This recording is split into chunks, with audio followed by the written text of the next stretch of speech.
The man behind this world-renowned luxury fashion brand is Michael Kors himself.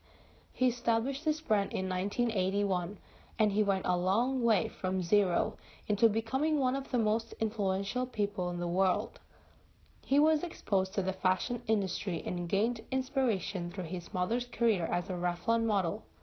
He began his designing career in his parents' basement. He later attended Fashion Institute of Technology in New York City, but he dropped out 9 months later. Next, he moved on to work for a boutique, where he clothed many celebrities including Cher and Diana Ross. He learned a lot of valuable lessons about fashion business there and implemented it into his own women's wear line, which he launched later on. His clothing was an instant hit, and his name became a relevant name in the fashion industry. Kors has received many honors throughout his career. He was selected for the Time 100, Time magazine's list of the 100 most influential people in the world.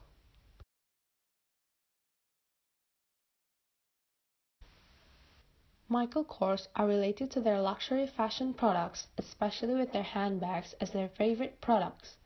But do we perceive Michael Kors as how the company perceives themselves? The luxury fashion products which Michael Kors sells are accessories, footwear, watches, jewelry, men's and women's ready-to-wear, eyewear, and fragrance products. They mainly operate in three segments: retail, wholesale, and licensing. Michael Kors has a variety of product collections including Michael Kors Collection and Michael by Michael Kors. It's interesting though that some other references mention that the Kors company also have other collections such as Kors by Michael Kors, which was not mentioned in the official website. It seems to be ambiguous and there appears to be some inconsistency with this. But we figured the brand hierarchy of the company by examining the categorization of the official website. We figured that there are 5 collections within Michael Kors. They are Michael Kors Collection, Michael by Michael Kors, Michael Kors Jewelry Line, Michael Kors Studio, and Michael Kors Men. Michael Kors Collection is the most luxurious and expensive brand of all. They focus on women's fashion products only, which includes shoes, bags, and clothes. Michael by Michael Kors is the more accessible and affordable women's luxury brand. Michael Kors Jewelry Line focuses on men's and women's watch, accessories, and fragrance and beauty products. The products under this collection are licensed by other companies such as Watches and Jewelry by Fossil, Eyewear by Machon, and fragrance items by Estee Lauder. Michael Kors Men Collection focuses on men's fashion products including clothes, fragrance and grooming, shoes, and accessories. Meanwhile, Michael Kors Studio Collection, the collection with the least amount of products, focuses on women's bag and wallet collections. And there is an unclear distinction about this collection and what makes it different than other collections. So this is the brand hierarchy of Michael Kors, which now relates to the topic of brand architecture.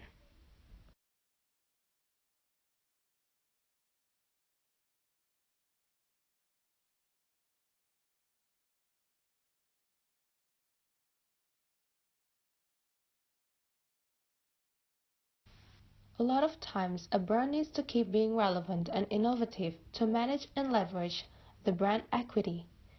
Brand extensions, which would develop into a brand portfolio, is one of the ways to do this. Understanding brand architecture will help us plan strategies for these extensions.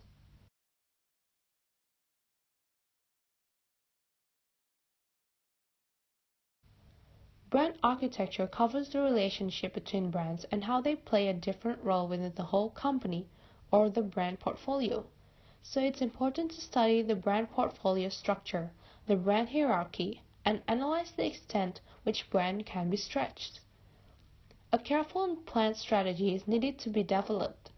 The strategy would then determine what type of brand elements and/or associations should be applied to the new product and what role does the brand has within the company. The right and clear brand architecture strategy would clarify brand awareness and improve brand image. Defining potential brand extension must be based on company's equity of the present and the future. The extension may occur in two ways: line extension and category extension. We then determine how the new brand will relate to the parent brand.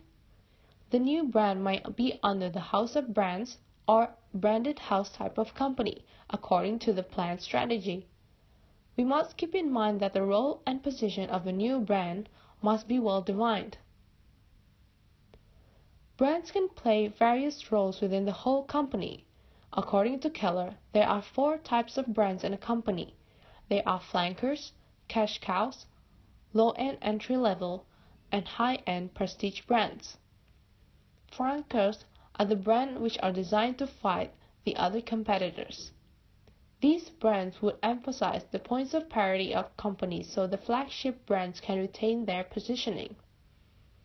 The cash cow brands are the regular brands which are still retained in the company since they are still profitable, even with no marketing support and dwindling sales.